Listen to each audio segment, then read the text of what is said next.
Greetings, everyone. Glenn Calloway from the basement. Hope everyone is going to have a lovely Monday. Today, I'm going to talk guitar players. And for the most part, I'd say 8 out of 10 of these are not really talked about that much. A couple of them are, but hey. I stuck kind of with electric guitarists. I didn't, these are 10 of my favorite guitar players, but I didn't include like Ry Cooder and Tony Rice and Billy Strings and guys like that. I kind of stuck somewhat mainstream. And what I'm calling this is 10 Great Guitarists and an Album That Proves It. So I'm going to talk about a guitar player, and I'm going to show one record that I would recommend. These are not in any order. I didn't rank them. So let's start with the great Robin Trower. I just watched my buddy Robert. Robert's on my turntable. He just picked up another Robin Trower album. Robin's great. If you ever see his solo stuff, it's really kind of a Jimi Hendrixy in a way. If you've never heard it, he has that kind of same sound. I'm going with Broken Barricades. Anything with Procol Harum album with Robin Trower on it, you're going to hear great guitar. And some of them really spotlight his guitar playing. I highly recommend this one. Great album. If you want to just check out a song, check out the song Simple Sister. Anyway, Robin Trower, fantastic guitar player and a fantastic band. Next, let's go with Robert Fripp from King Crimson. Always the guy in King Crimson. There's been so many incarnations of this band, it's unbelievable, but Robert's always the constant, and what a guitar player this man is. I mean, he's not your typical guitar player. He has his own style. He invents these licks and whatever you want to call them that are almost impossible to play. And even in his 70s, Robert's still practicing like 8 hours a day so he can play his own music. It's like insane. He's unbelievable, so talented. And I'm going to say Red. Go with Red. This is a great album. And Bill Bruford, John Wetton, Robert Fripp. I mean, can you think of three greater players to play together? King Crimson Red. Check out this album. Unbelievable. Oh man, I mean, Fallen. One more Red Nightmare. This whole album's good. Red, Fallen Angel, and of course the beautiful song Starless is on here, so you can check that out too. But Robert Fripp, one of my all-time favorites. Michael Bloomfield. Michael Bloomfield has a resume a mile long. He played on the Dylan albums. He played with Janis. He played with Electric Flag. He played Paul Butterfield Blues Band. Countless super sessions with Al Cooper, and countless albums that he played on. Unfortunately, left us too soon, but I would highly recommend East West, the second Paul Butterfield Blues Band album, a classic album, and the title song East West, which is about an 11-minute instrumental, very influenced by East Indian music, that song, but he kind of melds the blues with a bit of an East Indian sound. But beautiful, beautiful record. And Mike Bloomfield's just one of the great guitar players of all time. One of my all-time faves, Johnny Winter. Johnny Winter, I saw in 1969 at Massey Hall, his original band with Edgar in it. It was an incredible show. One of my favorite shows of all time. I absolutely loved it. He was amazing, and hadn't hit the stage yet where he was filling arenas and stuff, but Johnny can play a guitar, man. And my favorite Johnny Winter album and my favorite blues album of all time is called Progressive Blues Experiment. If you've never heard this album and you like guitar, do yourself a favor. Progressive Blues Experiment, Johnny Winter. It's fantastic. This was a reissue on some kind of transparent yellow or gold. And I'm going to recommend you listen to a song called It's My Own Fault, Darling. Treat me the way you want to do. It's my own fault. Johnny Winter, Progressive Blues Experiment. Yeah. Okay.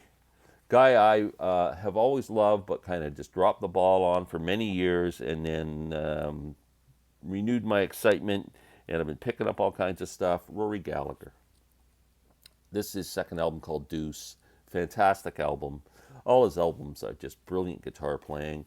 Rory started out in a band called Taste, who I saw open for Blind Faith in 1969, and then went on and had his own solo career, and has just a really extensive catalog. There's a lot of Rory Gallagher out there, and all worth listening to. I mean, this guy is amazing. Check out Deuce. Fantastic record. The guy I'm completely obsessed with right now, completely obsessed. New album came out, I'm absolutely loving it, is Steve Hackett. He's actually got me finally appreciating Genesis as a band that I just couldn't get into for my whole life. And Steve Hackett is just one of the great guitar players. I'm absolutely just, like I said, this is my new obsession, Steve Hackett. The man has 30 albums to his credit under his own name. 30! I didn't know that. I'm going to go with Spectral Mornings, which I think came out around 79, late 70s.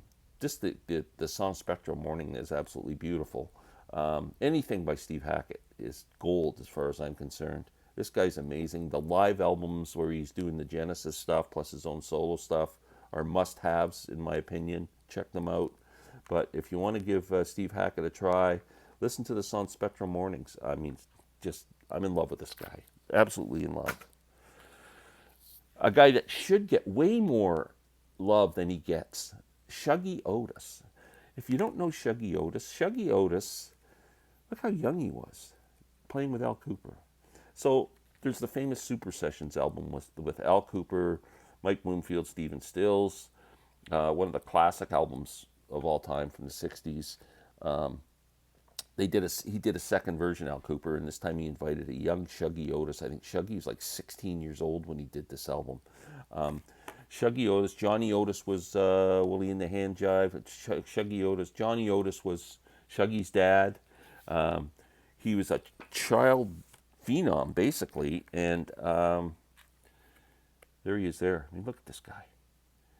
And he played in his dad's band, and when he'd go into bars, he used to paint mustaches on himself and dress up so he could look like he was old enough to go in the bar to play. And when Jimi Hendrix died, I mean, a lot of people were saying, "Oh, Shuggy's the next Jimmy," but he kind of shrugged that off, kind of backed off from the spotlight a bit, and he put out an album a few years ago, which actually is pretty good. He's kind of back, but what a guitar player. If you listen to the last couple of tracks on this album, there's called Blues. One's called The Blues, which is unbelievable. And then Shuggy's Shuffle and Shuggy's Old Time.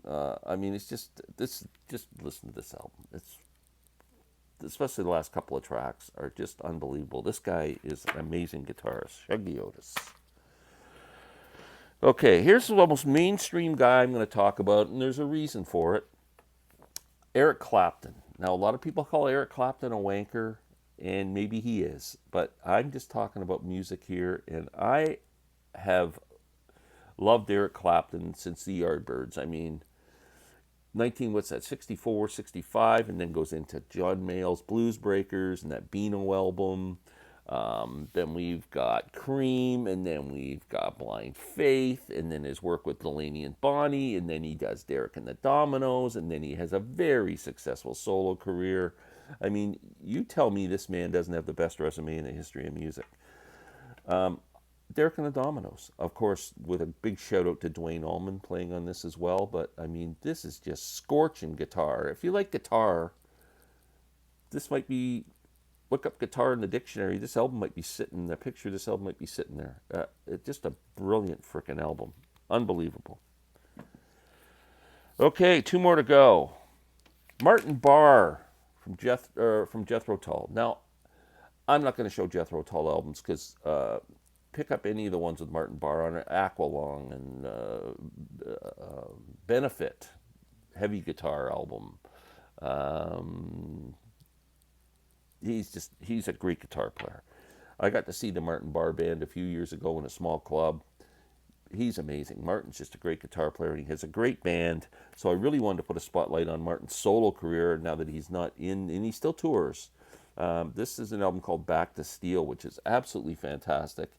He does a couple of Tull songs on here, like Skating Away, and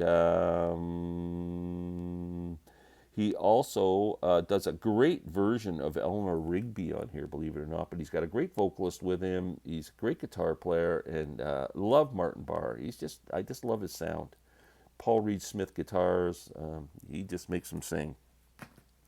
Last but not least, Almond Brothers. Now, we're going to talk about Duane Allman because that's too easy. Let's talk about Dickie Betts. Now, Duane Allman dies tragically in a motorcycle accident.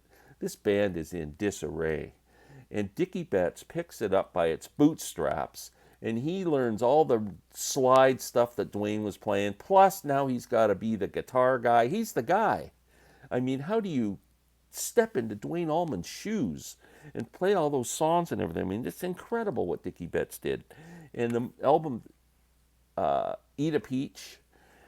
How about Blue Sky? Listen to the guitar work in Blue Sky. It's absolutely incredible.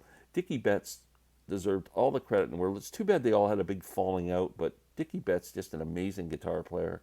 And yeah, that's it. So that's my 10 albums that prove it. Thanks for watching, and we'll talk soon.